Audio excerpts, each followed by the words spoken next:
Nothing good is born from lies. And greatness is not what you think.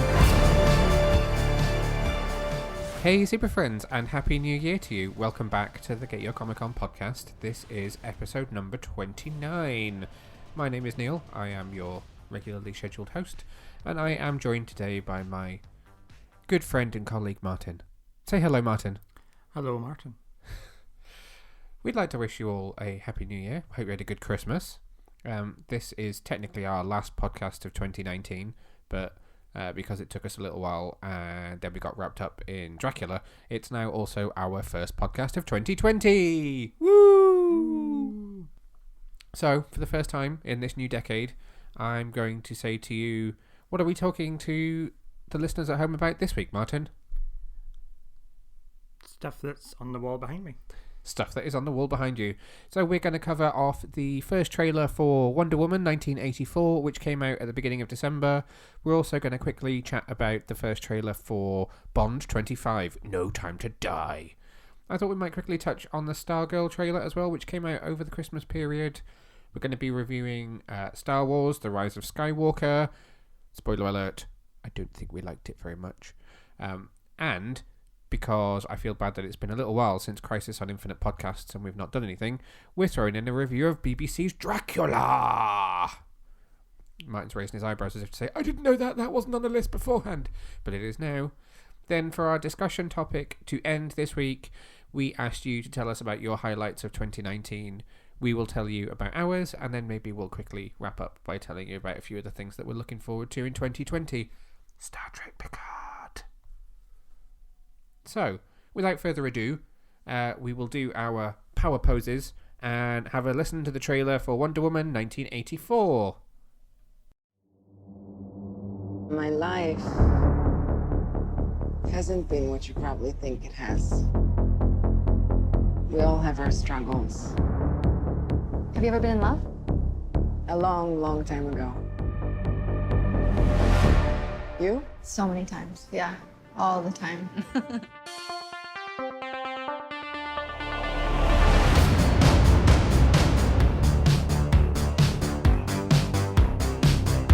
Welcome to the future. Life is good, but it can be better. And why shouldn't it be? All you need is to want it.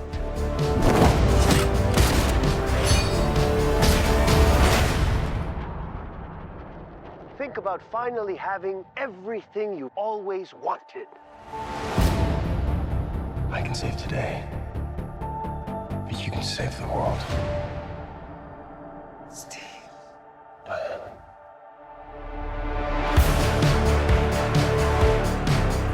Now, I take what I want in return. everyone will see.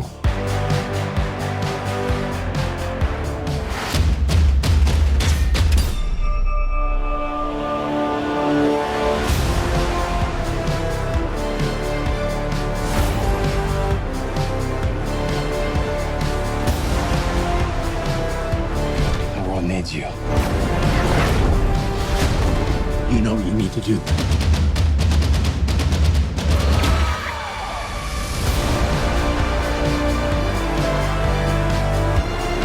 Nothing good is born from lies.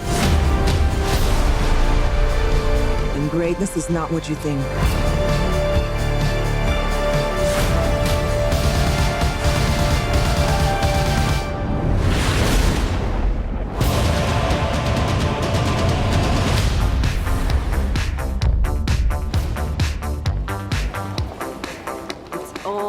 Art. That's just a trash can. It's just a trash can. Yeah.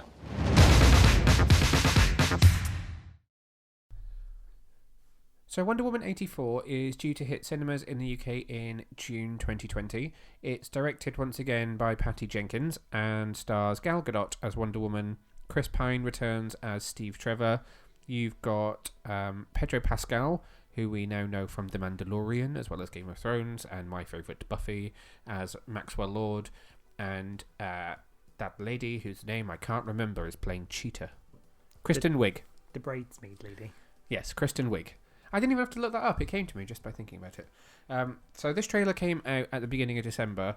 Gal Gadot and Patty Jenkins appeared at CCXP convention in Brazil, which looked flipping massive, didn't it? It was huge. So they live streamed for the first time ever from CCXP the panel for Wonder Woman. First time ever that they'd live streamed anything, and they did it on Twitter globally. So we sat in and watched the whole thing, and it was huge. It would have been awesome to have been in that room. It was San Diego to shame. It kind of did put San Diego to shame. I mean, they do stuff like that in Hall H, but Not on that scale. I don't know what the capacity of that room was or how it would match up to Hall H, but the fact that they all had their little glowy wristbands on and so many people were all dressed up as Wonder Woman and they did, the Wonder Woman cosplay line beforehand, it was pretty cool. It was a really nicely done little presentation. There was lots that we didn't get to see though because they stopped it after the trailer, so they stayed and did more interviews and stuff afterwards. There was I can't remember if I even told you this, but there was a video from some of the other DC directors afterwards to talk about next year. So Matt Reeves announced that he will be there next year with Robert Pattinson to talk about the Batman because they'll be filming. And there was also a video from James Gunn talking about Suicide Squad. Yoths. So, first question to you. Highlight moment from the trailer. It was very 80s. And you quite like that 80s aesthetic? I do like the 80s. And I like the music. Yep, And okay. the feel. Will it bother you at all if this film is very much an 80s movie, not a contemporary movie set in the 80s? Depends how it's executed, I suppose. Yep. If it's done well, then I don't think I would mind. Yeah. If it's like a Stranger Things 80s feel, then that would be amazing. Yeah. Rather than Was Stranger Things 80s or 70s? 80s. 80s. Rather than sorry, what I was going to say was rather than if it was sort of like a really, really complex narrative but made to look really bright and colourful in 80s. Like you like a Thor Ragnarok. Yes. Yeah, that doesn't feel very 80s. It feels very contemporary, but feels like it's being forced to be very 80s. Yeah. Whereas this seems more like it's an 80s movie. Yeah, because it's in the 80s. Okay. My favourite moment, all of it. The gold costume looks pretty cool. With the wings. With the wings, yeah. So that's very much Diana's look from Kingdom Come. I'm really interested to see how they carry it off and what the reason for it is in the context of the story. But I quite like when she, in that shot in the trailer, when she shrugs the wings off, like they suddenly lose tension and go like paper strings as they fall to the floor. It looks really cool. I quite like the effect. Trying to think if there's anything else that's a highlight moment. The thunder. The thunder's pretty cool. That's quite a deep cut power of hers from the comics that you don't see very often, where she can ride the lightning. I need to see a poster that's like Wonder Woman 1984, ride the lightning. God. F you, Thor, Love and Thunder. We've got lightning. Exactly. And it's been ridden. I like the way that they've dialed up the colour as well. So the contrast is really, really high. So her costume looks incredibly red in that bodice piece where it looks... If you look at Batman vs Superman, or you look at that first picture of Gal Gadot that we ever saw of her in costume, everyone was like, oh, it's brown! Whereas now it's very clearly very red and very, very gold as well. Anything in the trailer that you weren't overly keen on? No. Slightly anxious about Lord. Yeah, okay. And the stone. So that's my 80s MacGuffin. That's what I'm saying. Like You and your MacGuffin. Yeah, well, spoiler we'll alert for in the next later. 10 minutes and we'll talk about quite a few MacGuffins. But that's what it is. I mean, supposedly that is some sort of rock that grants him the ability to grant wishes. There's too many grants in a sentence, but that's very, very 80s if you ask me. Evil. In fact, I wonder if the idea for the story immediately spoke to her as an idea that needed to be set in the 80s. Because if you think about it, evil businessman, media mogul, grants wishes via a magic stone. You immediately go, that sounds like an 80s movie. Yes. It's almost like not like the Goonies, but something like a Goonies-esque. That's the thing. And that's what I'm quite excited about. That it from this trailer and from them talking about it, feels like that's what it might actually feel like an 80s adventure movie. You might get lucky and she'll raid a tomb or something. I'm now just imagining random like that special effect that no one ever gets to see in Indiana Jones when it's on TV when the guy's face melts. That would be awesome. Anything you're not so keen on or worried about? I'd like to see Cheetah, but I'm really happy that they didn't show her in the first trailer. There's no need to lay all your cards on the table straight away, especially when the film's not out until June. What would be the point in showing us everything now? Because then there's nothing to sort of anticipate. I don't know how I feel about Barbara Minerva's characterization from the scene that she's in the trailer. It's very 80s though. It is very 80s. It's just very much the dowdy best friend who, when you see her later in the trailer, has suddenly become slightly sexualized. So there is somebody who claims that they were at a test screening of this film who's completely broken the embargo and written exactly what happens from start to finish.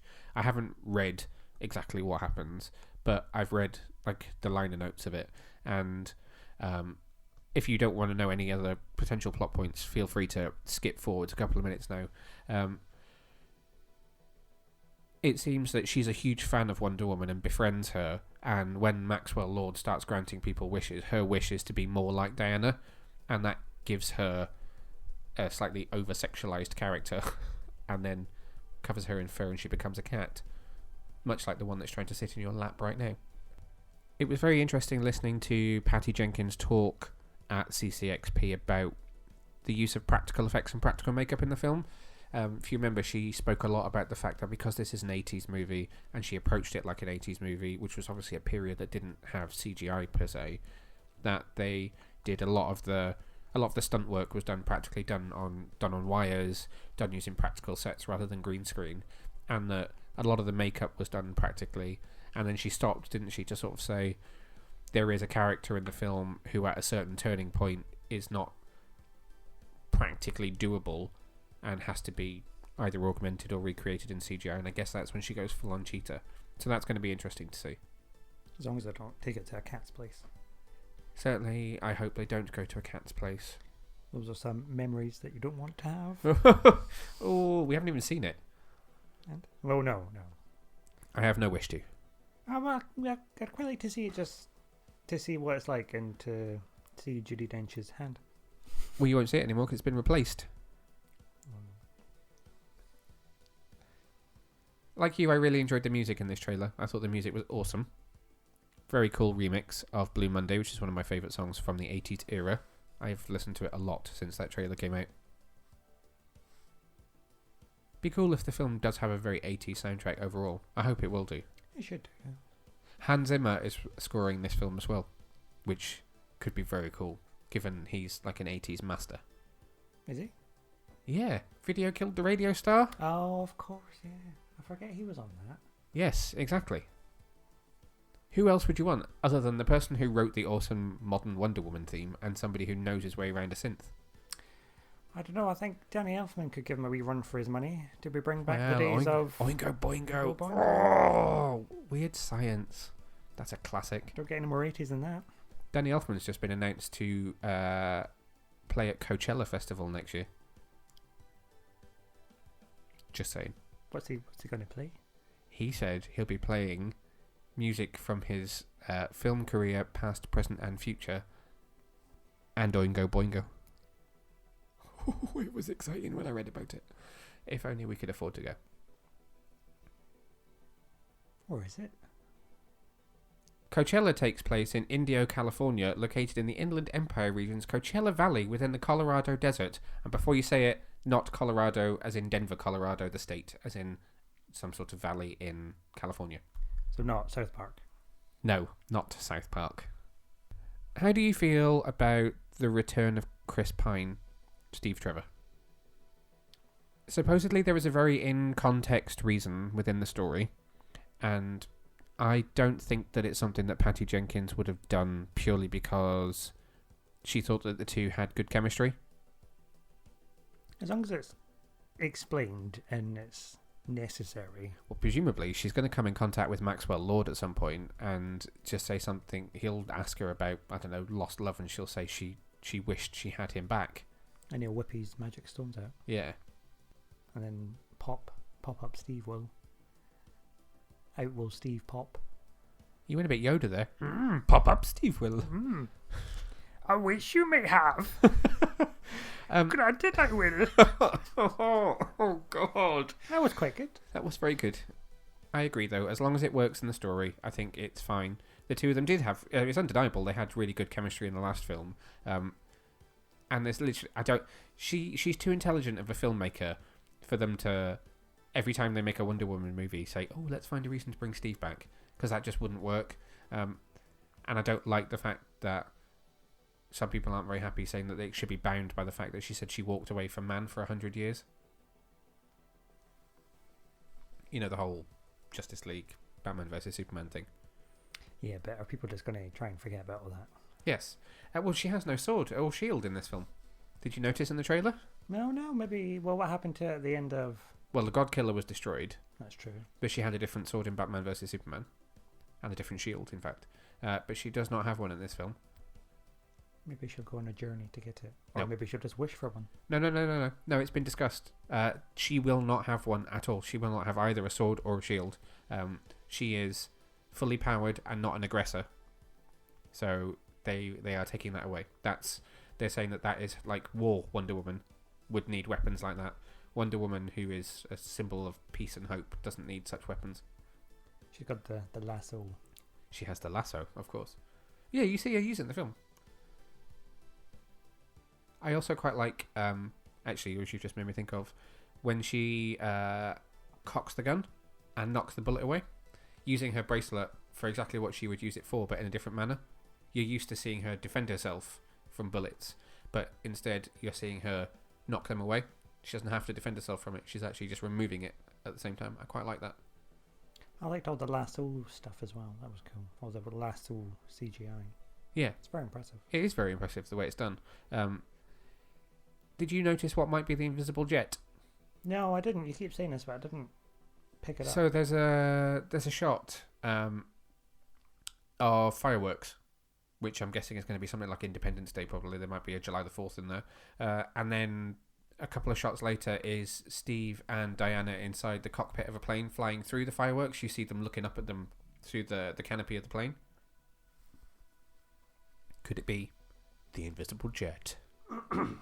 Well, we'll never see it. No, you'll never see it now. The cheapest thing to CGI ever. It's over there. But if they were ever going to do it, this feels like the film where they should do it. Do it in the 80s.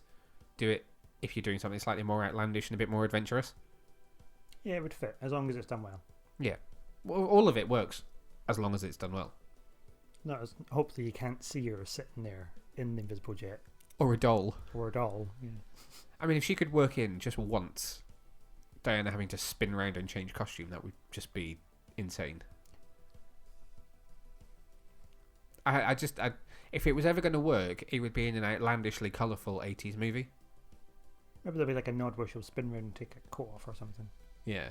Well, like the thing, she had the glasses on for all of one scene in the first film. There's so many things that they could do. Be nice if they got Linda Carter in this one as well. But now we're just theorising about what could happen rather than talking about this trailer. Anything else that you want to say about the trailer? No, just that I'm highly excited for its arrival. Very good. Me too. So as I said, Wonder Woman 1984 is due in cinemas in the UK, and I think actually probably globally. It'll be a global release on the 5th of June 2020. Next up is another huge trailer that came out over the kind of festive period, and that is the first trailer for the 25th film in the James Bond franchise, No Time to Die. Before we have a chat about it, let's have a listen.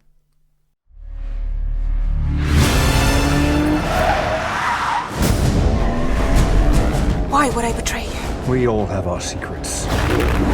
We just didn't get to yours yet.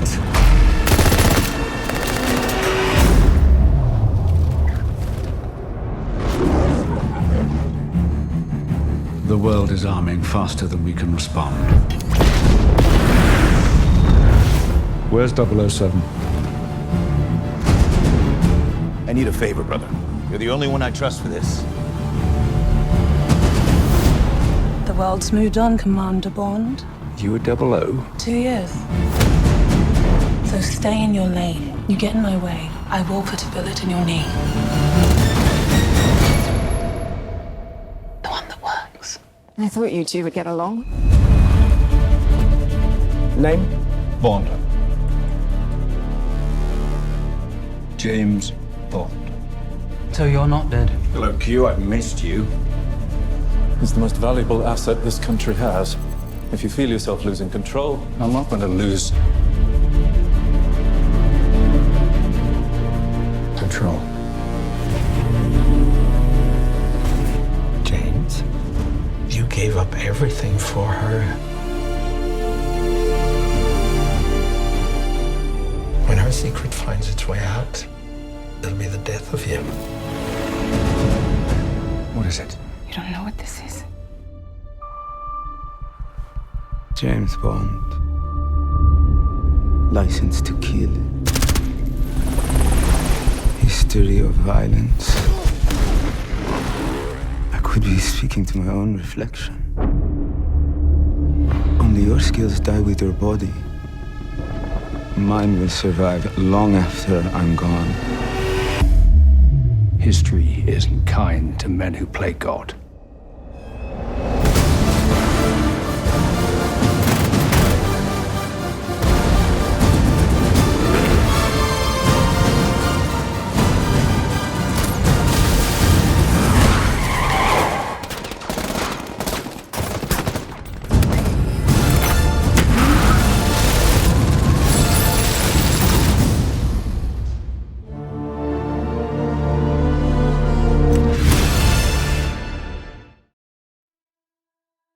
No Time to Die hits cinemas in the UK on April the 2nd, 2020. It stars Daniel Craig as James Bond, Ralph Fiennes as M, Rami Malek as the villain Safin, Léa Seydoux returns from the last film Spectre as Madeleine Swan, Ben Whishaw returns as Q, Christoph Waltz once again appears as Ernst Blofeld, Naomi Harris is back as Eve Moneypenny, Billy Magnussen is playing a character called Ash. You've got Lashana Lynch as Nomi. You saw Jeffrey Wright in the trailer as Felix Leiter. And also you have Ana de Armas from Knives Out and Blade Runner 2049, who is playing a new Bond girl called Paloma. The film is written by Neil Purvis and Robert Wade. Has a lot of writers. Scott Burns, Kari Joji Fukunaga, who is also the director of the film. It's also co-written by Phoebe Waller-Bridge and obviously based on the books by Ian Fleming. It's a pretty action-packed trailer. It's very Bond. Is that a good thing or a bad thing? I can't tell by the tone in your voice. I don't know. I've not decided, to be honest with you. It's just very Bond. So you're not a huge fan of Daniel Craig's Bond films? Not massively. Not because they're bad films. It's just I grew up with Pierce Brosnan. It's interesting because we've just rewatched the Pierce Brosnan films, haven't we? Yes. And I feel... So, similar to you, I remember Bond... Obviously, I'm 4 years older than you. The rest. I don't think any came out in that 4 year period. Not that I would remember being between the age of 0 and 4. But I probably remember Bond a little bit before you do. So, we watched a lot of Roger Moore Bonds in our house and a lot of Sean Connery's. We watched a lot of Bond in general. I just don't really remember Timothy Dalton so much. No, I think so. I used to watch. So Bond was a thing I'd watch with Dad. Yep. So it was a lot of Sean Connery. Obviously. Just because Scottish. When who else would you watch? And he's from Edinburgh. Just saying. And then obviously I was old enough to then go to the cinema to see Pierce Brosnan. So it was always a thing to go. That's what I was going to say, was Brosnan was the first ones that I saw at the cinema. But I think it's interesting when you go back now and watch the Pierce Brosnan films. I think if you look at them now, they're incredibly dated. And I think it makes me understand a lot more why Daniel Craig's films are a lot more like they are. Well, you couldn't get away with a Pierce Brosnan film these days. No, they're so exactly. cheesy. Well, I don't think you could get away with any of those classic Bond films now. I think they did the right thing in looking at franchises like Bourne and saying, actually, there are other ways to do this that still reflect the idea of Bond, but give it a better aesthetic for a contemporary audience. Yeah, which is what they've done. Yes. Anyway, that was a long-rounded way of saying, what did you think of this trailer? It was very Bond. Any highlighty moments? No, I just think it feels it's got a formula and it stuck to the formula. Nothing surprised me in it. There was action. There was lots of scenery. Yeah. There was a Bond girl. Or two. There's or three. There is a storyline somewhere, but I always get lost because the films I get a little bit bored. And I can never remember. So I can't remember what happened in Spectre. Blofeld. Who's in this trailer. Yep. And the blonde girl. Leia Seydoux. Madeline Swan. Is that the one he married? Did he marry her? No. Ski lift. Remember? Place skiing. I think it's skiing. Snow-capped mountains. Glass house. Hospital. You're saying words. Okay. It's not charades. Interesting point that you bring up, though, about Blofeld and Leia Seydoux's character, because Bond isn't a very serialized franchise. Apart from the M character carries over, the Moneypenny character carries over, Q, the supporting cast in the MI6 side of things carry over. But now we have a Bond girl who carries over, and we have a villain. Okay, Blofeld has always been a recurring villain for the whole franchise, but he wasn't in any of the Brosnan ones, and he hadn't been in a Daniel Craig until Spectre. So we're seeing them do something slightly different. Go on, you want to do Spectre in a Scottish accent? Spectre. Yes. So I think we're seeing it slightly different, and they're bringing back a different aspect of how it used to work in the past. So I quite like that it feels slightly more serialised. Yeah, and I do like them, because what did we watch? Casino Royale on Christmas Eve. Yes. No, I did enjoy it. I mean, there are long films to watch. I think I've got to be in a particular mood to watch them. I think the only Daniel Craig one for me that is a bit of an issue is Quantum of Solace. See, I couldn't tell you what each of them were, because they all melded into one. Casino Royale is obviously Casino Royale. Which one's Solace? So Solace was his second one. That is the one, the poster is him sort of walking through the desert. And it was a very, very tall structure. This is all I can remember. A very, very tall structure that blew up. And it was not Spectre, because they couldn't use that name at the time, so it was an offshoot of Spectre. It was something to do with a place that was remote in the desert. And oh, the oil. Yes. Was it oil? It might have been oil. Yeah, I remember Skyfall. Yes. Because again, that he went to Scotland. Yes. I remember or Wales, as it actually was. Well, allegedly it was Scotland. And then I remember dying. Yeah, it was very sad. Yep. Spoilers. And that's all I remember. I don't remember anything from Spectre. Day of the Dead opens during Mexican Day of the Dead. Oh yeah, that was very well shot. Yep. Because they always are very well shot. Yep, and then it's Blofeld, and he's got a big old remote base that they go, and that's most of the third act takes place in Blofeld's base. No, don't remember any of that. Gets captured on London Bridge. Nope. Or on a bridge in London, should I say? I think Skyfall's probably the one I remember the most. Yeah. And we watched that on Boxing Day. Was it Boxing Day? Did we? Yeah. Yes, we did. We didn't finish it, though. No. I think I went to bed. You did. That's what I'm thinking. I don't remember watching M die. I don't remember going to the mansion. I remember the melty face. Yes, we got as far as when he takes his jaw out. Anyway, we've completely detracted from this whole trailer. It's good. It's all right. Yeah. You know, I'm not surprised. I'm not saddened. I'm just like, oh, it's Bond. I'll watch it. Okay. What were your highlight moments? I really like the look of Rami Malek's villain. Oh, controversial. Because he's got facial scarring. Does that always mean you're a bad person? No, it does not. It just means it's a Bond film. I think he will bring something really interesting to the role, and he looks quite interesting. We don't really know very much about him, but from what you see of him here, he looks like an interesting villain. I also like the look of... I was trying really hard to bring in a Queen quote there, but I couldn't think of any quick enough. Oh, dear. Shame on you.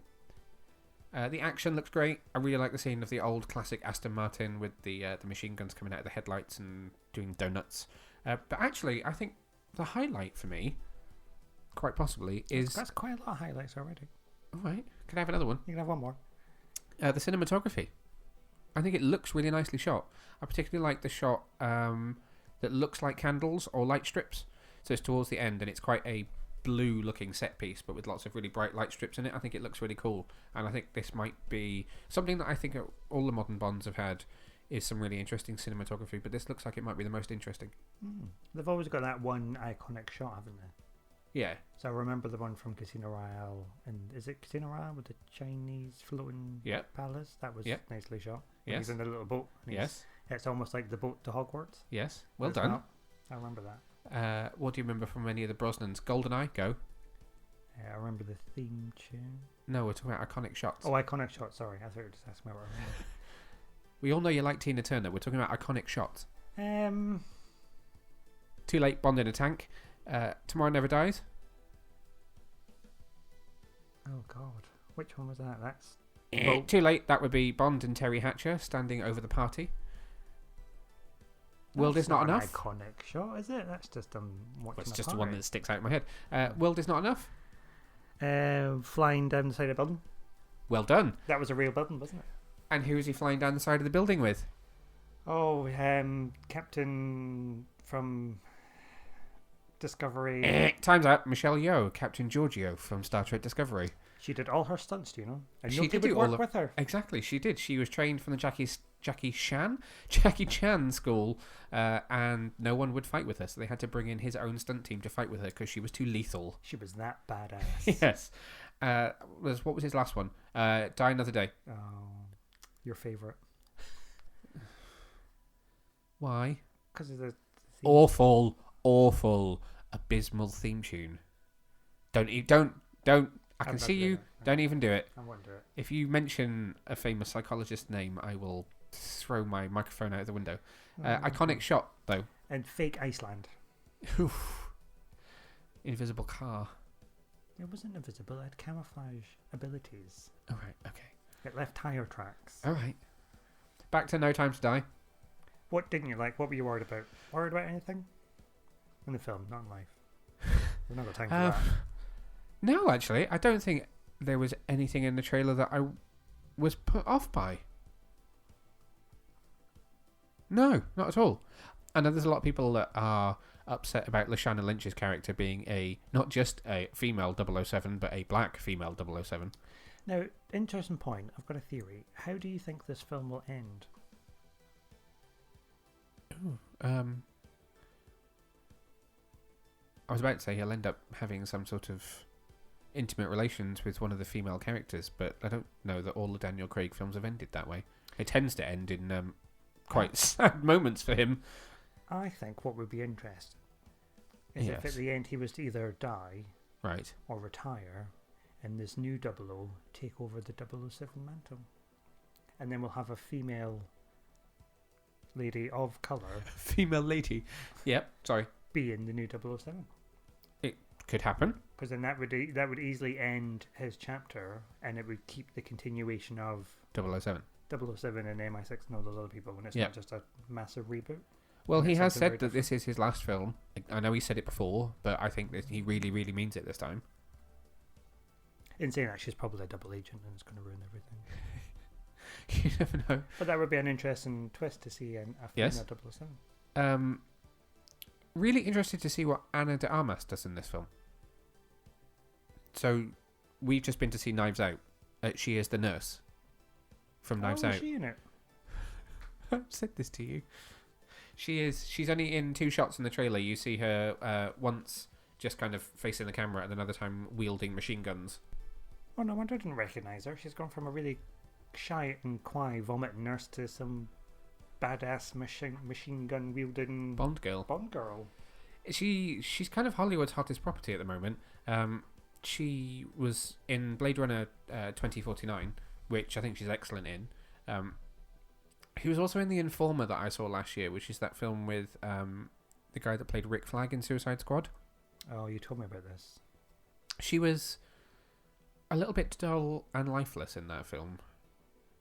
But then she's amazing in Knives Out. So I think more and more she's a great actress. It's just going to be interesting to see what she does here.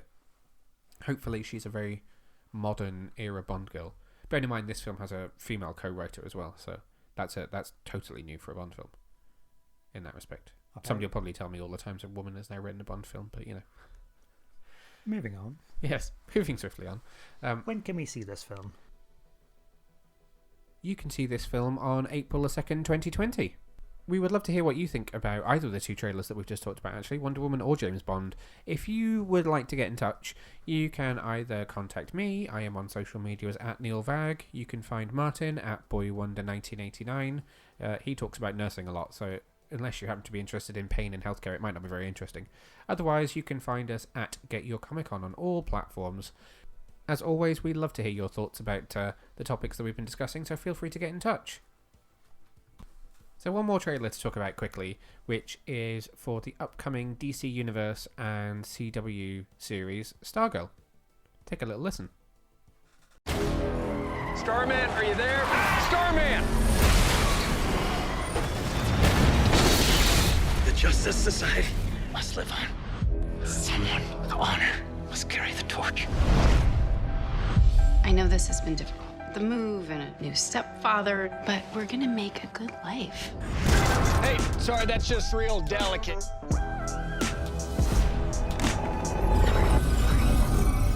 What are you? It's the cosmic staff. It's extremely temperamental. The staff's not supposed to work for anyone except Starman.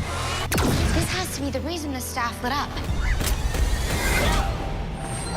The staff chose me, and I choose you. I never thought there'd be another Starman. Stargirl. Stargirl, new series coming spring 2020 on the CW. Stargirl doesn't have a premiere date as yet, but is arriving in spring 2020, loosely. It stars Breck Bassinger as Courtney Whitmore / Stargirl, Meg DeLacy as Cindy Berman. It also co-stars Neil Jackson, Yvette Monreal, it's like Montreal, but take out the T, I probably pronounced that wrong, Trey Romano, Hunter Sansom, Amy Smart, Jake Austin Walker, Luke Wilson, and Christopher James Baker. It's really difficult reading on IMDb who's in the cast list, because basically it looks like they know everyone, including all the extras that are in all of the episodes. So I could read on for about 20 minutes and they could be no one. Or I might read out something that could be a spoiler. So just covering this one off quickly, we don't need to do this in too much depth. Just wanted to know what you thought of it, basically. Whether you are excited for this show, what you picked up on that you thought looked really cool, or was an interesting little Stargirl deep cut. Obviously, we were in the room with Jeff Johns at that panel at San Diego Comic Con when he kind of announced it and the first bit of artwork from it. So just want to see what you thought of this one. I don't know anything about Stargirl. I only really know that she's modelled on Jeff Johns' sister in real life, who was sadly killed in a car accident, and he wrote this character based on her. I know that. I know she's related to the Justice Society of America. She was in... There's been a live-action version of her in something. I think she may have been in Smallville at some point. Oh, okay. Not as a particularly lengthy appearance, but I think she's been in there. She's been in Legends of Tomorrow as well, I think. Yes, she has been in Legends of Tomorrow. Oh, really? Yes. Not her, but there were some flashbacks, I'm sure, featuring the Justice Society. Oh, of course, because the... Captain... Yeah. Steel.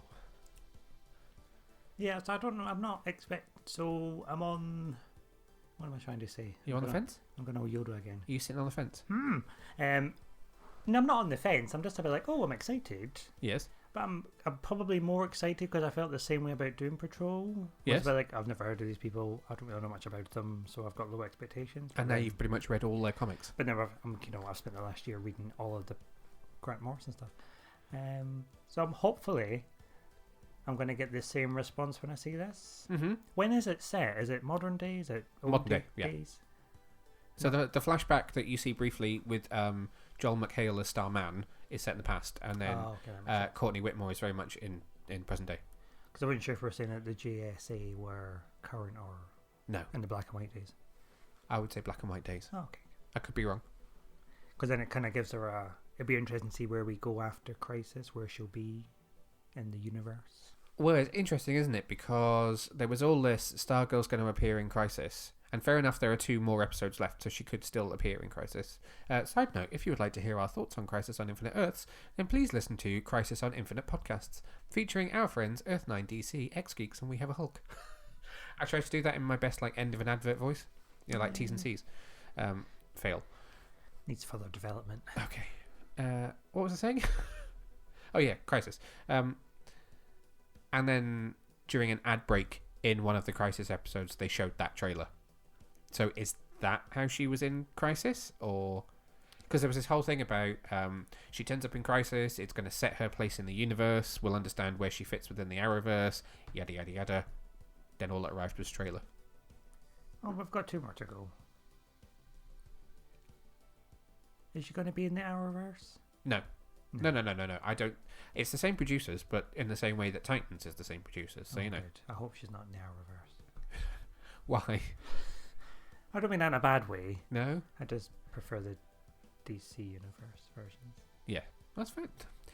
You don't need to be... Don't be worried about having an opinion. Oh, no, I'm not. Then why did you say it so tentatively? Well, I'm just being PC. Oh, you don't need to be. We're all friends here. I think the action looks really good. I think the staff looks really well rendered on the film. It doesn't look...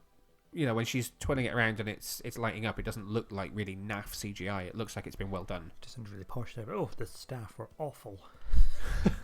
Well, no, see, I was having this conversation with somebody on Twitter the other day about your favourite moments in Power Rangers history, and we were talking about how Lord Zed, when we were kids, was really freaking scary.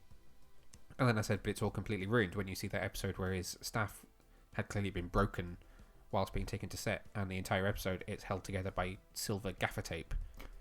Which, as a child, you never notice, but when you see it now, you're like, oh, he's less scary when his staff is plastic and, held together by tape. Maybe it's magical tape. It's Yeah, intergalactic gaffer tape. Yes. I digress. Anything you weren't sure of? Rather than what it's about? No, I just want to see how it fits and what's going to happen. Yeah. Okay. If we get a bit more sort of JSA stuff. There are members of the JSA have been cast and will be in it. Ooh, which ones? I couldn't possibly tell you that. Okay. Well, we'll have to wait and see then. You will have to wait and see. Spoil the surprise. Exactly. But there is no release date as yet. All we know is that it's going to be spring. I think because it's going to be premiering on DC Universe. So say Friday seems to be DC Universe's day. So if it follows pattern, it'll be on DC Universe on the Friday. Then on the Saturday it would be on the CW, and then it becomes available on the CW streaming service after that. So you'll be able to get it either via the CW or by DC Universe. So because of that, I imagine, to not confuse things with the Arrowverse, it will probably be April-May time as those shows wrap up. I think you kind of covered it all. I haven't really got anything else to say. I think it looks really cool. I think it looks funky. She looks like quite a compelling lead as well. Yeah. That's the kind of thing where you worry about having a young lead like that. That it could come off as really cheesy and, like, marvelly. But actually it doesn't. It looks really well done. As all the DC Universe shows have been. Well, they're very well made, aren't they? Exactly. Unlike some other franchise who all right. haven't had much luck on a TV platform. We're not the anti-Marvel brigade here. No, I didn't say any names. You're the one dropping the names here. Other comic book publishers are available. Yes, moving on. So, there is one film that has come out in the last month that has polarised quite a lot of opinion. Some people love it, some people really don't, and I'm fairly indifferent on the subject. It's time to talk about the Rise of Skywalker.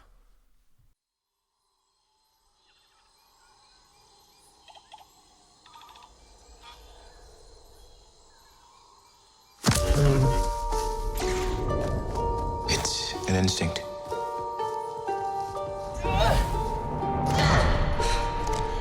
A feeling. The Force brought us together.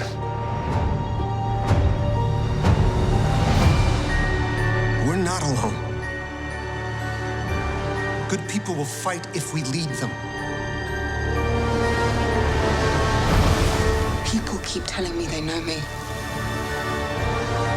No one does. But I do.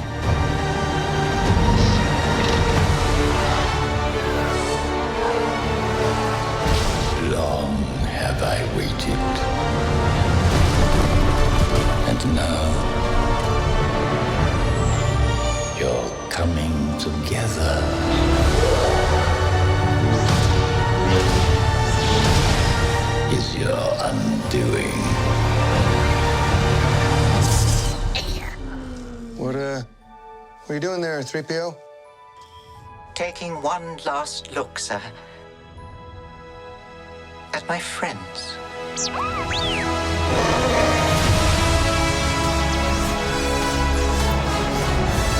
Confronting fear.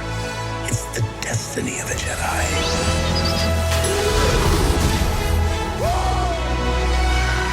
Your destiny.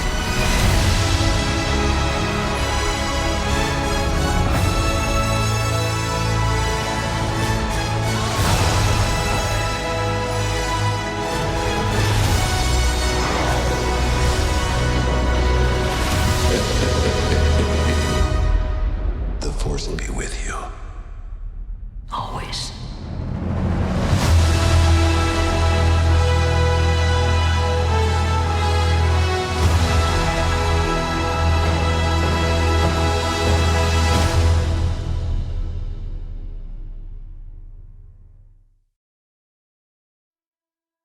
Star Wars The Rise of Skywalker is in cinemas now. It's directed by J.J. Abrams, and this cast list is going to be as long as my arm.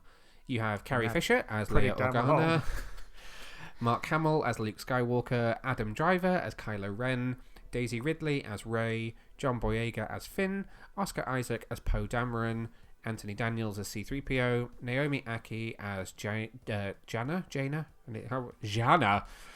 Domhnall Gleeson as General Hux, Richard E. Grant as General Pride, Lupita Nyong'o as Maz Kanata, she's not a sword, Kerry Russell as Zori Bliss, and Jonas Sutomeo as Chewbacca. Let's not forget you also have Ian McDiarmid as Emperor Palpatine, Kelly Marie Tran as Rose Tico, Billy D. Williams as Lando Calrissian, and flipping heck, I could go on and on. Right. Let's just say it now. Did you like this film?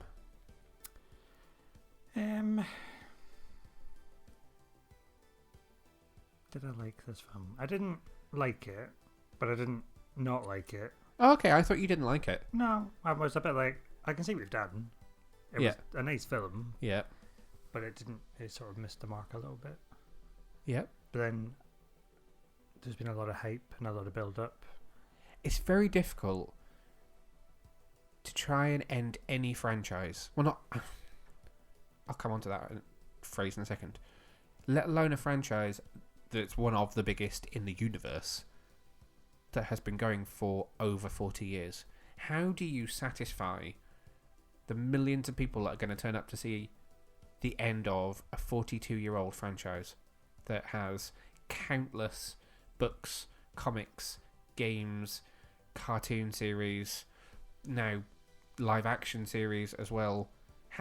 I just don't think it's possible. And so what I was going to say there, I really don't think they should have said this is the end of the Skywalker Saga. I just think that Disney now has a thing for sagas. The Infinity Saga, the Skywalker Saga. Is it necessary? It worked really well with Marvel. That is that 22, 23 film arc that goes from Avengers 1 to... Not Avengers 1. From Iron Man 1 to Avengers Endgame. That works. That's self-contained. There aren't TV series that are part of that. There aren't comic books that are part of that. There aren't even particularly video games that are part of that. Star Wars is a different beast. And all they've really done is continue the way they have continued in the past. Characters that have been there have now gone. Storylines that previously existed have now ended. There are still other things that the three leads from the current franchise could do, much like there were things that Luke, Leia and Han could have done, and there were things that Obi-Wan could have done after the prequels.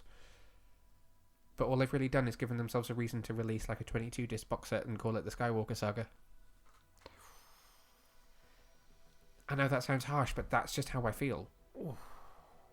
Like, was there... I don't see the need to put the weight of the world on the shoulders of this film, and I think that that's what they did by saying this is the end of that saga. It's not the end of Star Wars, it's the end of that saga. And then you just put a huge stamp on it to say it's going to be this big thing to end it. After having just released Endgame, which is one of the biggest films in the universe, it immediately put so much expectation on it that I just don't think it ever had a chance. Yeah, that's fair enough. So I walked out of the cinema feeling lost and empty. We were talking about this in the office yesterday. And everybody in the office had seen it. I said the same things, like, yeah, it was alright. It was a bit boring, though. And I was like, yeah, it's an alright film. Yeah. I've only seen it once. I'd like to see it again, actually. We definitely need to see it again, and I wanted to see it over Christmas, but I just didn't find the time. And I think I'd probably enjoy it more the second time, because it's not like, oh, what's going to happen, what's going to happen. My thoughts exactly. So I think our opinion might change slightly from it being an okay film to it being, okay. Having said that, I do have issues with the story. Are we given, is this spoilerific, or is it just general? It's been out for, 3 weeks? So I think we're probably safe in spoiler territory. Too many MacGuffins. Ah, the MacGuffin. I felt like I was watching a video game. In this level, you must find this item. When you find this item, it will lead you to this item. When you find that item, it will lead you to this, and this will give you the coordinates to find the big bad. Yeah, no, even whenever they found something, there was like a little mini boss fight as well. Yes. Yeah, that was a lot of MacGuff. But, this wasn't supposed to be a J.J. Abrams film. This film was supposed to be Colin Trevorrow, who did the second Jurassic World film. Just letting you know, I bought that on iTunes yesterday, $4.99. Thank you very much, on sale. And he got removed from the film. And it being a huge corporation that has a release date that they have to meet, they didn't delay the film. They just brought JJ back in and gave him a very short time in which to rewrite it. Fix the stuff that went wrong in the last one? Depends on your point of view. Fix the stuff that went wrong in the last one? Yeah, okay. And the concern that I have with that is I can understand that there are so many things that are probably already in place. So they probably had, apart from having cinema time reserved, there may have already been product placements in place. There were probably a lot of cogs in that machine that were already too far along for them to be able to delay it without it causing further issues. So I can understand that there are probably business reasons that they still went ahead and just had to rush through doing it. But does that ultimately end up with you having the film that it should be? It felt like JJ was trying to do part 2 and this one in one. If he had made a trilogy, I think the story would have been the same. But you would have had Force Awakens, meet the new guys, settle them in, say goodbye to some of the old cast. Part 2 would have almost been the opening crawl. This whole thing about a signal from the depths of the galaxy from Emperor Palpatine, that would have been part 2, let's try and find him. Part 3 would have then been, let's take him down. But he didn't get to do part 2, so... It was, let's find him really, really quickly. Yeah. With a special cube. Oh, we found him. Now let's do what we want to do. Yeah, and we'll come to that bit in a minute. But I do think...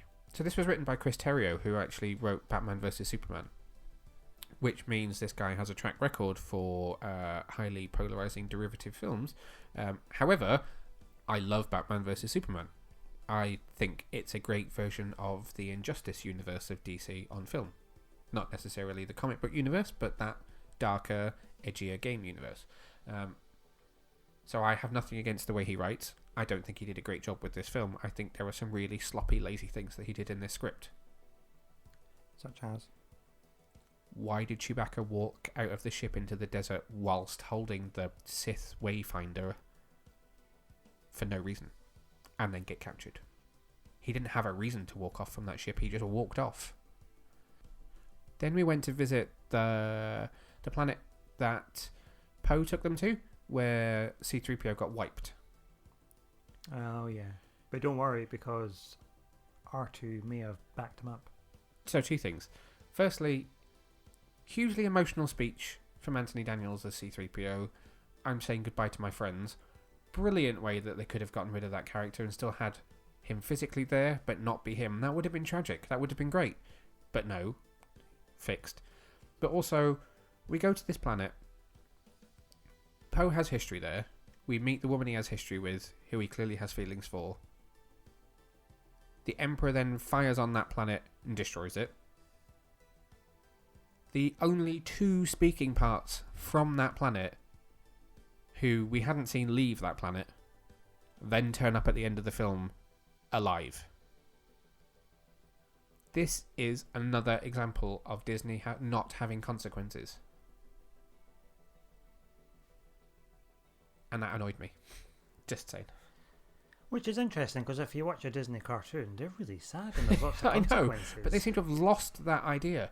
There's no impact to the stuff that happens. I mean, the film is paced so fast anyway that there's almost no chance for anything to have an impact because there's no room to breathe within the story. But, okay, fair enough, Leia does die, and that is sad, and that's the only time I felt anything during this film. But even before they allowed her to die, they made her a Jedi, we saw her training, she had her own lightsaber. There was so much that happened. It was just like, I didn't have time to take in any of the stuff that happened because there just wasn't room to breathe within the script. Yeah. And then we got all those special new powers. Well, so it's interesting that they released that episode of The Mandalorian early that week. So the reason for that they said was, we don't want The Mandalorian to get lost because everyone's going out to see Star Wars. But what happened was, in that episode, Baby Yoda, spoiler alert, healed someone, and that was the first time we saw Jedi powers of healing, and then the exact same thing was in the film. They must have used those midichlorians. Oh, the good old midichlorians. I realise it sounds like I'm being really, really critical, because actually you have to say, it's a well-made film. John Williams does a bang-up job, as always, composing it. The CGI is outstanding from start to finish. There's nothing wrong with the actual physical production of it. It's just not written very well. It drops in things that are important, but doesn't give them, like I just said, it doesn't give them room to settle in to the audience beforehand. So you see the Sith Wayfinder in the first scene. Kylo Ren finds one, and immediately they need one, because that's what you need to find the Emperor. Thank God there was 2. Exactly, thank God there was 2, because the story needed 2. Well, I'm trying to think of other things that happened that were just convenient. Rey needed 2 lightsabers in order to do that 2 lightsaber trick to defeat Palpatine, and so miraculously Leia suddenly had a lightsaber of her own. It's that kind of sloppy writing, whereby it's like the story needs it, but we're not going to put that idea in earlier, or use something from earlier and bring it back. We're just going to tell you what you need as soon as you need it. And that's, I think, my biggest issue with it. Yeah, that's fair. Yeah. Things that you did like, though. Let's do some positives.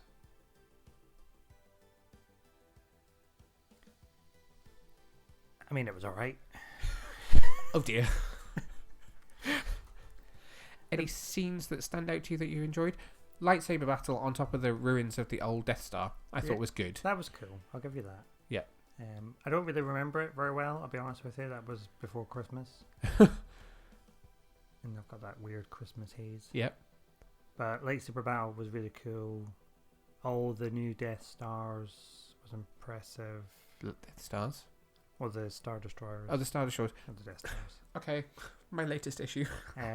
But again, that many starships. Question. Once. Yeah, go for it. So, for the 40 years since Return of the Jedi, he's been hiding on a rock in the depths of space. Yeah.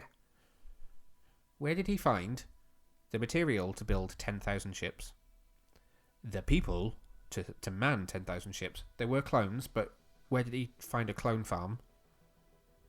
Did he use the one from, the prequels where they got the droid army from, maybe? How did he feed all those people? Because it was a rock. There was nothing on that rock. I mean, it was a whole planet. There was nothing on it. It was just a planet of rock. But I mean, you could argue that he's always had the support from. He is essentially the First Order. Yeah. And that British man, what's his name? Richard E. Grant. Yeah, Richard E. Grant. That fella. Yep. He was like, I've always been the man that's the Spice Girls manager. Yeah. Oh yeah, yeah.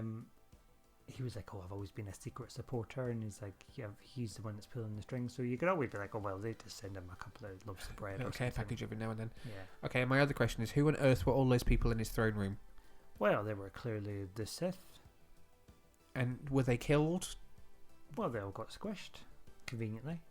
They didn't think to leave.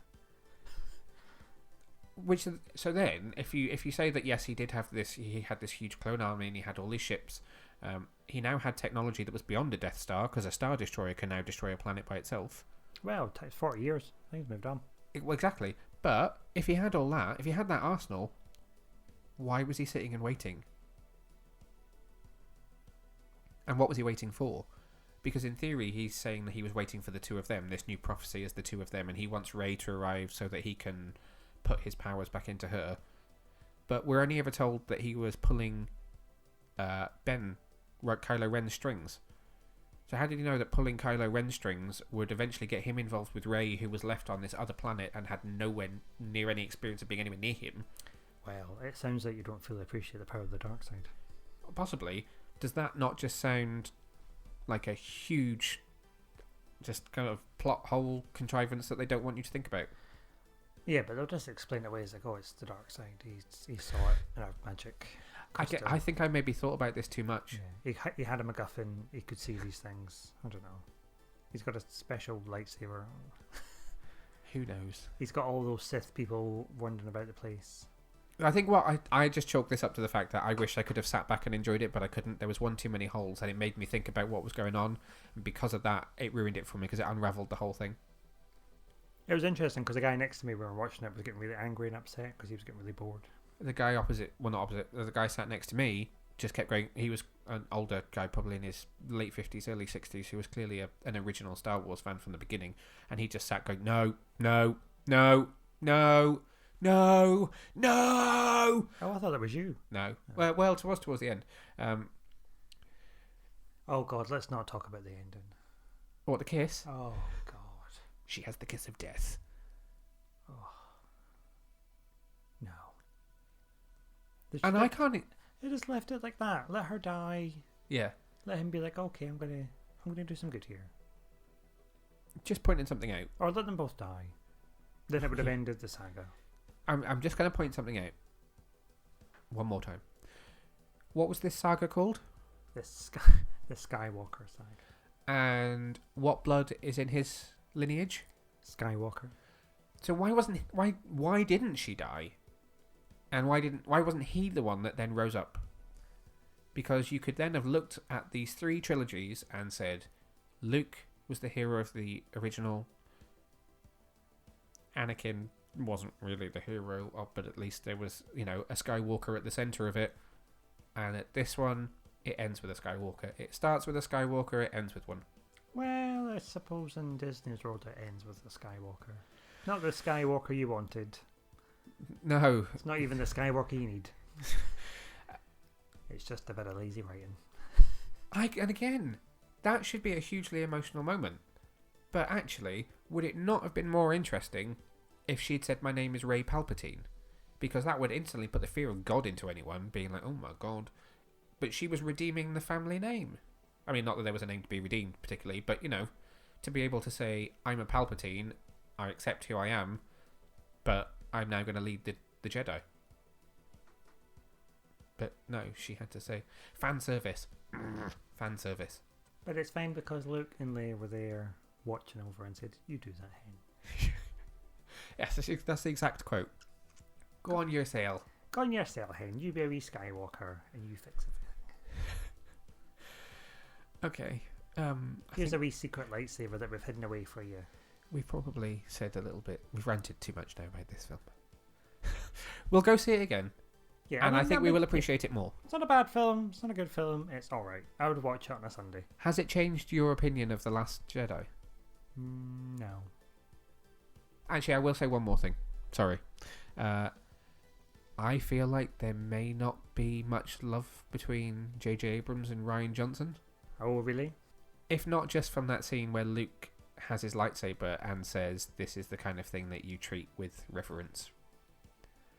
There were one too many moments that called back to The Last Jedi and poked fun at it. I just wonder if those two aren't the best of friends. Yeah, I can see that. But you'll let that one to linger on the listeners' ears. Absolutely. What would you score this out of 10? Oh, 5, because it wasn't bad, it wasn't good, it was alright. Okay. I'm in the middle, and I'm I'd watch it on a Sunday. Yep. With a wee nap in the middle. Okay. I didn't review this film. I gave this film to James to review because he's a huge Star Wars fan, and I knew that he would probably give it a better write-up than I would, judging by how I reacted to watching it. But had I reviewed it, I would probably have given it a 5 as well. Maybe a 6. 5.5. 5.5. Can you give a 5.5? Because then it's a half of a half. Well, because 5.5 would be... No, of course you can. I know, but if you're going for a middle... Well, it's not true. middle then anymore, is it? You'd have to round up. That's crazy logic. A 5. It was alright. The Rise of Skywalker is in cinemas globally now and will be for a good long while yet because it's going to make $1 billion and it will do well regardless, but we'll see how history remembers it, I think. So I threw this in as a bit of a last minute thing just because we've completed this series and it's been a huge talking point for the last 3-4 days. But we're going to have a quick chat about BBC's Dracula. There are monsters in this world. Creatures that will leave a shadow on your soul.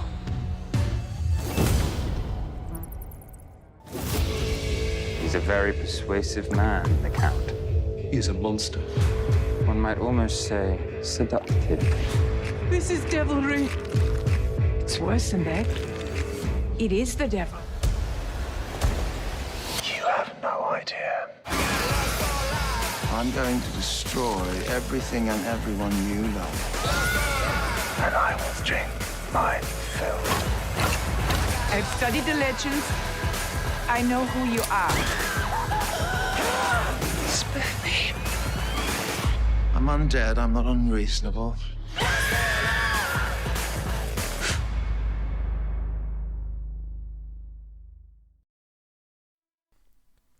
The series has just finished airing over 3 nights. It was written and executive produced by Stephen Moffat and Mark Gatiss.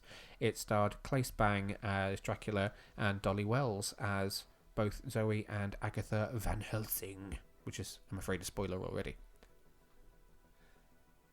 The series is going to be internationally available via Netflix, and in the UK will now be available on Netflix as well as on iPlayer as it's finished.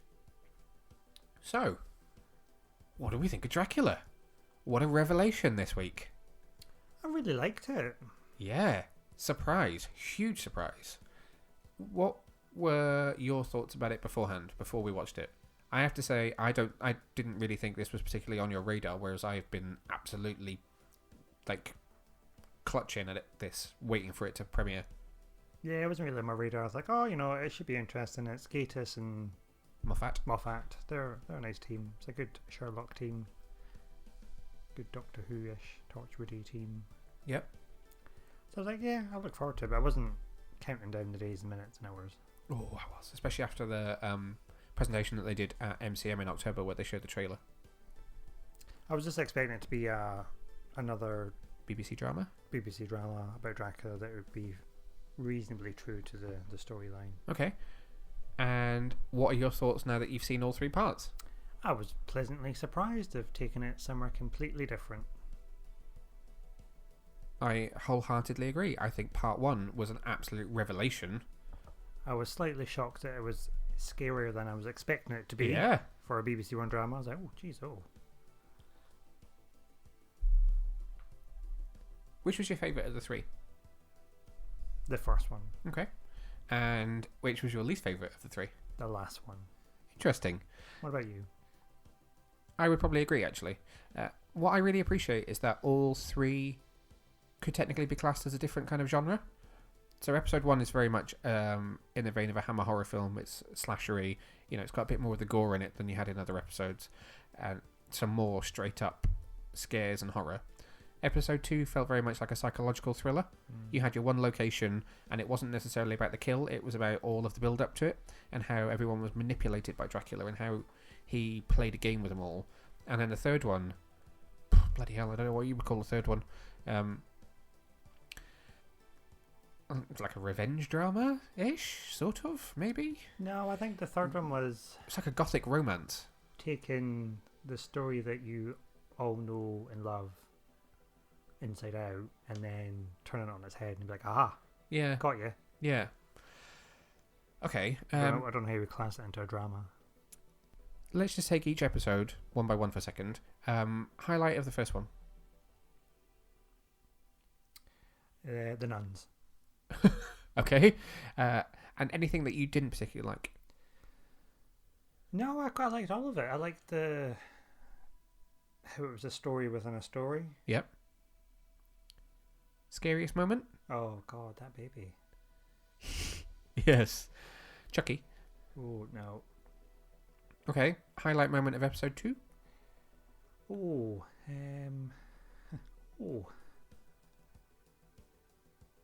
probably. I would say all of it. There wasn't a particular thing that stood out. I enjoyed all of it. I was a bit lost to start with. Not lost, but I was a bit like, oh. Slower. It's a much slower episode. But it really pulled me in at the end. And I liked how we didn't resolve the cliffhanger from episode 1 straight away. It lingered. Yes. And scariest moment? There wasn't really a moment in that one that got me. No, I guess not. Because again, it was a different type of story, so there weren't sort of jump scares in that one. Third episode, highlight moment? Probably the end. Yeah? Yeah. Oh. Elaborate? Well, it's such a different ending to what we were expecting. Absolutely. So far beyond what I was expecting. He's like, I think I see what you've done there. And I both don't like it, but like it at the same time. Scariest moment? Oh God, that bloody child. La la la la la la. Pulling on the end of the bed, I'm like, geez, Yes. I've not slept since. Every time there's a cat running over my feet, I think, oh God, is that a cat? Is that a dead child? There was a surprising amount of comedy in it as well. Yeah, Dracula was great comedy. He was a bit of a cockney geezer at times. He was very enigmatic, very suave. Reminded me a lot of Tom Ellis as Lucifer. Yes, I was getting lots of Lucifer vibes. Yeah. What were your highlights from episode 1? Ripping the face off. Oh my God, the blood-curdling scream from Mina, the way that the makeup effects, the special effects makeup was unparalleled in this. Absolutely huge round of applause to the makeup team for what they were able to do in this. And does that count as your scariest moment from that episode as well? Or no, actually, I think my scariest moment was when Dracula came out of the body of the wolf. Oh, that wasn't really scary though. That was more. It was creepy. Yeah. What I really appreciated was that it focused in all 3 episodes on different parts of Dracula's character that are not necessarily always picked up on in adaptations. So there were certain things like in the second episode, because he was on the Demeter. The thing with the Demeter is that in the book, when it arrives in Whitby, it arrives with the rolling fog. You know, like in Buffy, when Dracula's in that, the storms arrive to go with it. That's a typical thing. And they gave an origin to his power, and they gave a context and a rationale to it. Not just that he was able to blow smoke or fog, but also one of the reasons that he was able to do that was because it covered the sun, so that he could then stand out in the sun. Or, you know, he could be seen more in daylight. Which is interesting, because in the book he can actually walk around in daylight anyway. It's a more modern thing, though. He's afraid of the sun. Anyway, sorry, next question. We've answered now. Highlights from episode 2. Highlights from episode 2. When once they've revealed Agatha on the boat, and they're up on the top deck, and they've nailed down the circle of Bible pages so that he can't attack them, and they get Piotr to step outside because they're worried that Dracula's redone the trick with the mask. And as Piotr steps out, he hesitates from putting both feet out of the circle. And obviously, as an audience, it's a bit of misdirection for us to make us think that actually it is Dracula, or that he's been turned. and that actually when he does put his other foot out, Dracula appears and scares him, and then he's like, "Oh, that was scary." Like, that's not his exact line, but he says something really funny in response, and it's a really great dramatic moment that is then completely cut through by quite a hilarious line from Dracula, and I just think it's just a perfect representation of how this character is in this version. Yeah. Episode 3. Charred corpse. Yeah, I knew you were going to say that. It was another example of where I thought the show wasn't going to show something that it did. Like the baby in episode 1, like the child earlier on in this episode, I thought there would be things that it would signpost towards and show as being slightly off camera, or you wouldn't see all of it, you'd see part of it or you'd hear it. And so I thought they were brave enough to show the actress in the coffin in the furnace with fire around her. I thought that was pretty brave as it was. Spoilers. But to then show her to have the actress in a full body makeup as a charred corpse, I thought was really impressive. Both the highlight and scare. Give us a kiss. No, thank you. no, thank you. Your skin's hanging off. That crispy bacon lips. Yeah. And what do you think of the ending? Because you're hardcore into the book. Yes, my favourite book of all time. I read it once a year in the month of October. It didn't land for me. I didn't not like it. It just wasn't what I was expecting. So when I watch it again, I'm going to be interested to see how I respond to it. Like I was telling you earlier, there was a way that I thought episode 3 was going to go. Before I'd seen episode 3, I thought they were setting it up that it wouldn't quite be a full story and we'd have a second series. That's now clear to me that that's never going to happen. And I've made my peace with that. But you never know, maybe get Frankenstein. Maybe. Frankenstein. But I thought this episode was signposting me in a specific direction that it didn't go, which was when Dracula has surfaced and has been captured, and he is in the Jonathan Harker Institute, and he's in his cell, and we find out that Zoe Van Helsing has cancer. What I immediately saw in my head for the rest of that episode and for the idea of the whole series is that the 3 episodes is one very perfectly balanced arc between the Van Helsing family and Dracula. In the episode 1 pitches Van Helsing as this woman who's trained her entire life to try and take out Dracula, and he is very much the villain, and she very much is the victim at the end of that episode. In episode 2, she begins very much as the victim when you discover that he's bitten her and that she's basically dying in a bed on that boat, and that actually she uses what life she has left to take Dracula down, and it ends with him pretty much, underwater, stuck there, trying to survive, possibly dead for all we know. And then in episode 3, it's completely mirrored to episode 1, and yes, he has survived, but now he is on the back foot. She is now the one with all the power, and that he then becomes experimented on for medical need, whatever need it is, to try and help society now. And actually you begin the series thinking he's this horrible monster and end up thinking that we're horrible monsters because we've done something to him, when yes, he's a demon or a devil or whatever you want to call him, but really at the end of the day he's just an afflicted person and a creature that is trying to survive. I've gone so far away from your question now. Whereas what we actually got was more of a romantic tale between the two of them, and how the Van Helsing bloodline and the Dracula bloodline intermixed and came together and was something that existed together, and so they healed each other's wounds in death, sort of, is how I interpreted it. She took away all the things that he feared, he took away what she feared, and in that they died together. Yeah. Kind of like a romance, just a really tragic sort of Romeo and Juliet romance. So, to sum up... Loved it. Good. Very well, that's all I was after. By the way, if you've not watched it, I apologise. I'm very, very sorry. There's more. Well, no, the only other thing that I wanted to say was,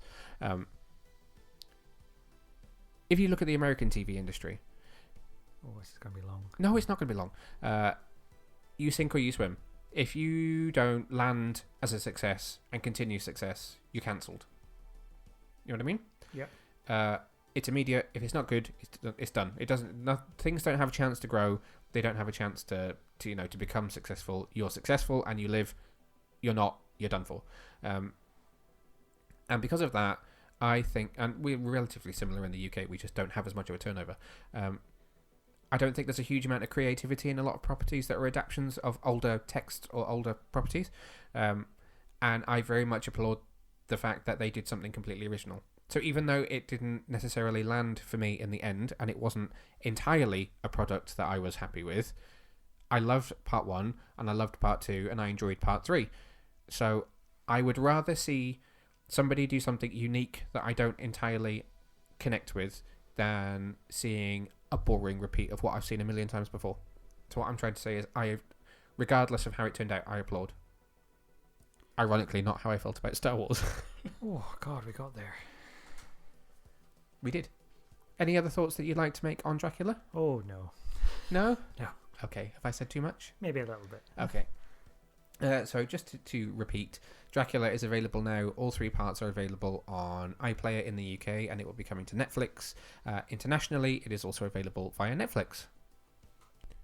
So to wrap up for today, we're going to go over our latest discussion topic, which was that we asked you to let us know what your highlights were of 2019. The decade. Should have asked people what their highlight of the decade was, but I could barely think what my highlights of 2019 were. So, going to the comments, we've got Paul Atwood, who said, It Chapter 2, Crisis on Infinite Earths, and the Game of Thrones finale. Less said the better. Yes, agreed. Game of Thrones not necessarily going to be on many people's highlight of the year list, I don't think. No. Yeah. Then we have the guys from Nerds Chatting, at Nerds Chatting, who said TV would be Chernobyl and Watchmen. Yep, we've not watched Chernobyl, but Watchmen we finally managed to catch up on and finish, and I think we both agreed it was outstanding. It's basically our review of that one. Yep. Comics would be Something is Killing the Children, which apparently was a nice surprise, so we'll have to check that one out. You know, I'm not very good at going outside of my mainstream publisher bubble. And movies would be Endgame and the Rise of Skywalker. It's nice that people were able to get something out of Skywalker. I'm glad it hasn't universally disappointed the audience, because that would be a horrible way for it to end.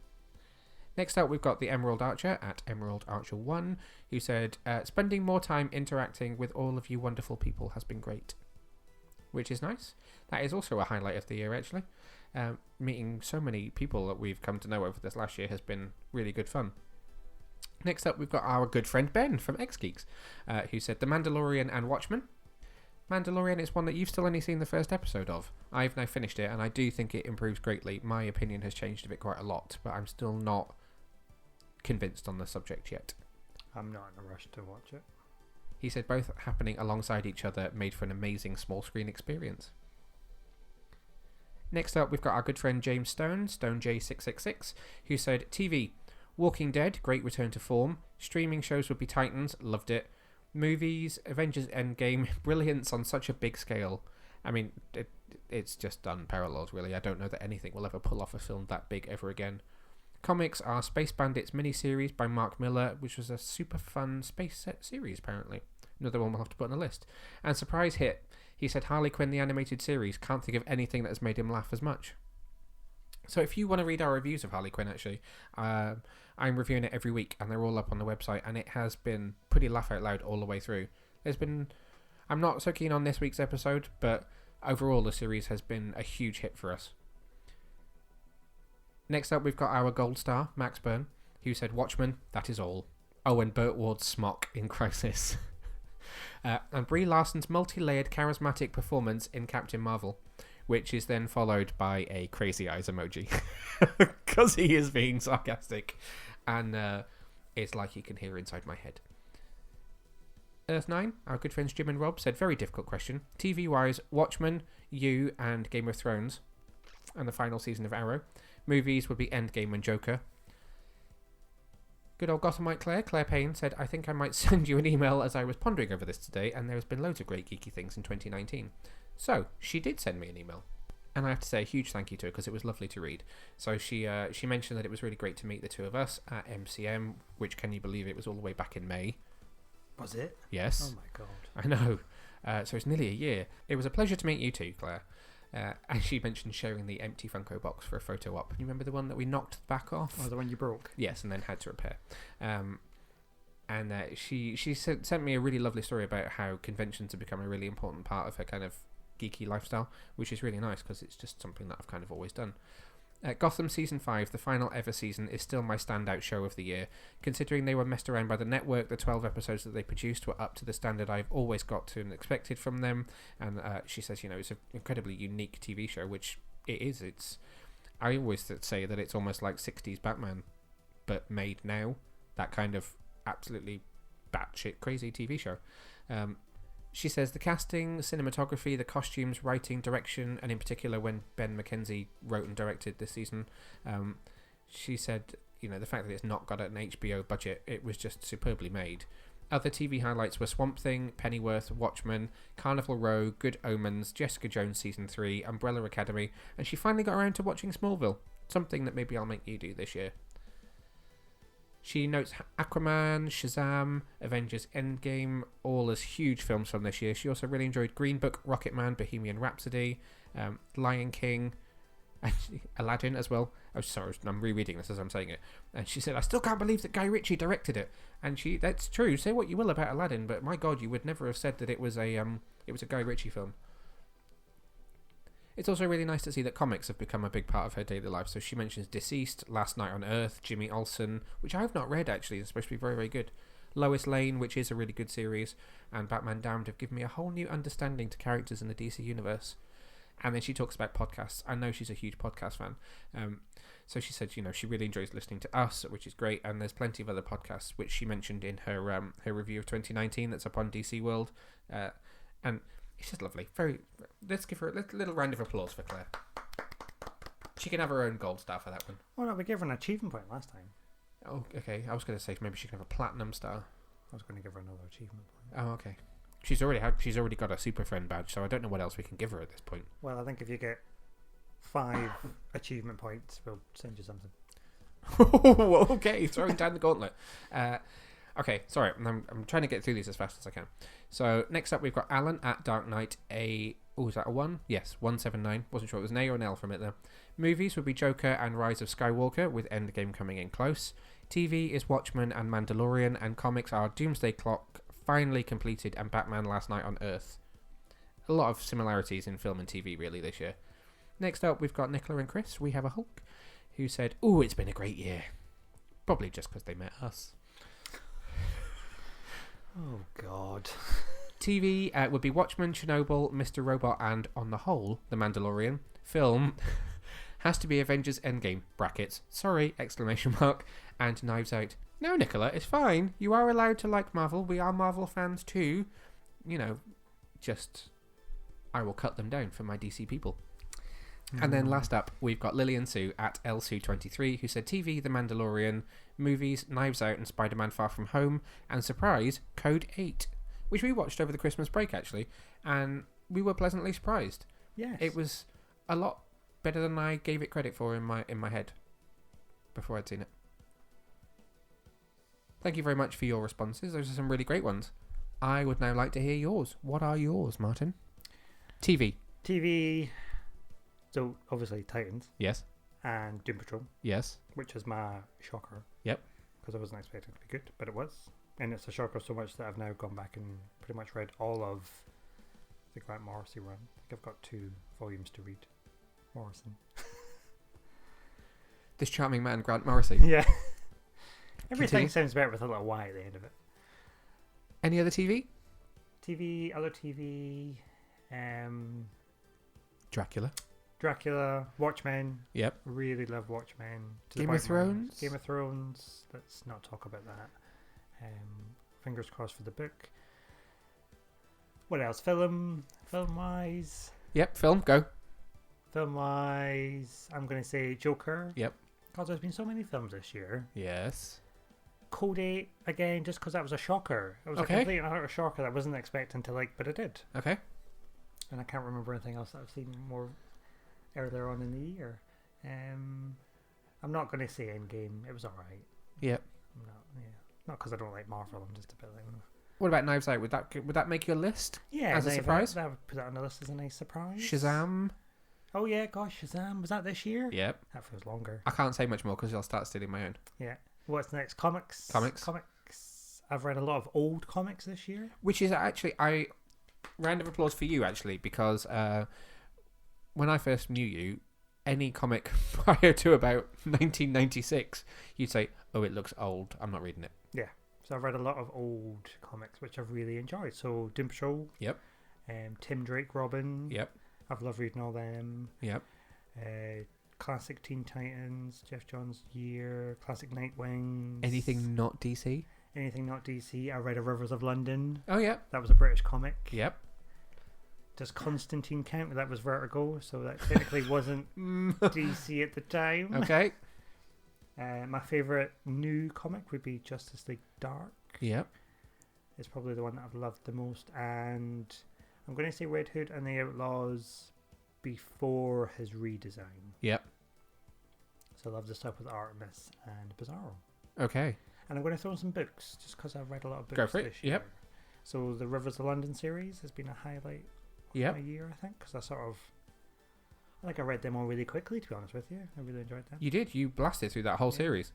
And good old Sandman Slim from Richard Cattrey. Okay. Which I'm very sad to hear is about to end on book 12. But well, they were very good books as well. Yep. What about you? So highlight event of the year of your conventions, screenings that we've been to. We have been very, very lucky this year at the number of events that we've been invited to. Oh God! And every PR company and studio going has had a thank you from me over Christmas. Highlights. There's been a lot. Joker was one of them. Huge. Being able to sit in that room with Todd Phillips and Joaquin Phoenix and hear them talk about it was outstanding. Yep, that was amazing. MCM in May, getting to meet everybody. Yeah. That was nice. Because that was the first time I actually met everybody. Or started to meet people. Probably. Yeah. What else was a highlight? X-Men Dark Phoenix was pretty cool. Oh, the event. Yeah, it was. The event, yeah. Not so much the film. Not so much the film, but I liked the event. Yep. Seeing Hugh McGregor. It's not Hugh McGregor, it's the other Scottish guy. James McAvoy. Yes. Yeah, they're all the same. I think you're allowed to say that because you're Scottish. We're Scottish, it's fine. What else? What was my other event? I can't remember, there's been so many. Oh, Frozen 2 with Nicola. That was fun. Just because. I'm just going to say it though. Panic at the Disco sings it better. Well, we'll park that discussion for off camera. Okay. Off mic. Anything else that's a highlight this year? Or are you quite done? No, I think that's probably quite a lot of highlights. Okay. It's been a busy year. It's been a very, very busy year. Yeah. What about you? So what year? We'll do it quick because you'd like to ramble. TV, go. TV? You can have 3. Titans, Watchmen, Swamp Thing, good. Doom Patrol. Oh, yeah, like 3. Young Justice. Oh, Crisis on Infinite Earths. Oh God, Young Justice. I'll have Young Justice. Oh, and Swamp Thing. Yep. Crisis on Infinite Earths is definitely a highlight. Star Trek Discovery is a highlight. Oh yeah, Star Trek as well. Oh, New York Comic Con, that's a highlight as well for me. Absolutely. I keep forgetting about these things. Right, so film. Oh my God. Okay. Joker is right at the top. I'm going to cut you off at 3. Joker, Knives Out, and stressed. Oh my God. Wonder Woman Bloodlines was a huge surprise. So that was really good. Yeah, I'll give you that. I honourable mentions to Batman Hush, Brightburn, also another one, Avengers Endgame, Shazam. There's just been so Doctor Sleep, Jumanji, many good films this year. Grand. Comics. Last Night on Earth, definitely. Last Night on Earth has been amazing. Anything under the Power Rangers banner from Boom Studios has been outstanding. Justice League, Scott Snyder's Justice League has been really good. I need to read that. It is amazing. The stuff that he's done, I never thought I would see him do. He's been so... I mean, his Batman stuff is amazing. And I always thought that he was great at focusing on a character, but that ensemble is massive and he's done such great things with it. And favourite event? Or events? Like you, probably Joker. Joker was amazing. Shazam was also really good fun with the fairground. Doctor Sleep with my Ewan McGregor cushions. Yeah, that's weird. When people come to stay over, they got to sleep on Ewan McGregor. Yeah, it's definitely a talking point. Comic-Cons, New York was outstanding. MCM was also very, very cool. Both of them, both May and October. And then for me, it's just been getting to meet everyone this year. So spending time with Nicola and Chris, Jim and Rob, Paul from DC World, who I just see everywhere I go. Everyone, basically. I could list, but I will forget someone, and I don't want to forget anyone. Everybody. I did a New Year's thing where I said thank you to so many different people for all of their help and support this year, and for getting involved and just saying hello and being part of this whole thing, and that's just been so cool. I mean, we haven't even been doing this for a year yet. No. Writing, yes, 6 years, but the talkie thing, not been a year, and the support from you lovely super friends and super fans has been amazing. Oh, he's getting all gushy. Looking forward to in 2020. Quick, go. Wonder Woman. Yep. More Titans. Yep. More Doom Patrol. Yep. More stuff. Okay. More events. More events. Well, I'm not. Yeah. More whatever. I'm happy. Oh, you've missed something crucial. Oh, Bop. Well, that wasn't what I was going to say, but fair enough. No. My things: Birds of Prey, Wonder Woman 1984. Like you just said, more Titans, more Doom Patrol. It's going to be interesting to see Black Widow this year as well. I think it's going to be nice to see Marvel give her something to do. But Star Trek Picard. Oh, I keep forgetting about that. In 2 weeks' time, we are going to a premiere for Star Trek Picard, and I thank all the gods, old and new. Oh God, I hope he's not there, because you're either going to scream or you're just going to start shouting, there are 4 lights at him. There are 4 lights! Oh, I can't wait. And with that, we will leave you with this particular episode of the GYCO Podcast. Thank you to everyone who sent through their thoughts. We will have a new discussion topic coming up soon for our next episode. We will next, I think, actually be part of Crisis on Infinite Podcasts again for the final 2 parts of the crossover. And then when we come back with our next one, it's going to be a Picard special. So I'm going to want to hear your thoughts on Star Trek between now and then. So if you want to let me know, well, there will be a specific question probably at the time, but if you want to let us know in between what you're excited for about Picard, then get in touch. Oh, why don't you tell us your favourite Picard moments from the past? That's probably going to be my question. Thank you for jumping ahead 2 weeks. Well, I had an idea. I'm going to get very quotable that episode. Yes. There are 4 lights. You change your 4. Okay, between now and then, well, yes, I'm signing off. So from me, Neil, Happy New Year again, and bye. Oh, Happy New Year from me, and see you in the 2020s. In the Roaring 20s. Yes, the Roaring 20s. Bye. Bye.